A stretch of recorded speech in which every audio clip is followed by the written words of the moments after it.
વિક્રમ સંવત 2081માં જ્યોતિષ શાસ્ત્રની દ્રષ્ટિએ અવિસ્મરણીય અને વિચિત યોગ રચાઈ રહ્યા છે। આજે હોલિકા દહન થશે તો આવતીકાલે ધૂળેટી ઉજવાશે। ધૂળેટીના દિવસથી મીનારક કમૂરતાનો પ્રારંભ થશે। મીનારક કમૂરતાનો 407 વર્ષ બાદ તો ધૂળેટી અને કમૂરતાનો યોગ 29 વર્ષે રચાશે। આજે રાત્રે હોલિકા દહન થશે। પરંપરા અનુસાર સંધ્યા સમયે હોળીની પૂજા કરવામાં આવે છે અને પછી તેનું દહન કરવામાં આવે છે। પૂનમની તિથિનો પ્રારંભ 13મી માર્ચ ગુરુવારે સવારે 10:35 કલાકે થાય છે।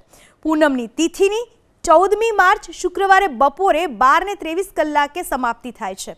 દર વર્ષે સંધ્યા સમયે હોળી પ્રગટાવવામાં આવે છે, પરંતુ આ વર્ષે સાંજે હોળી પર ભદ્રાનો ઓછાયો રહેશે, એટલા માટે આ સમયે પૂજા કરી શકાશે, પરંતુ હોળિકા દહનનો શુભ સમય રાત્રે 11:26 કલાકથી આવતીકાલે બપોરે 12:30 સુધીનો રહેશે।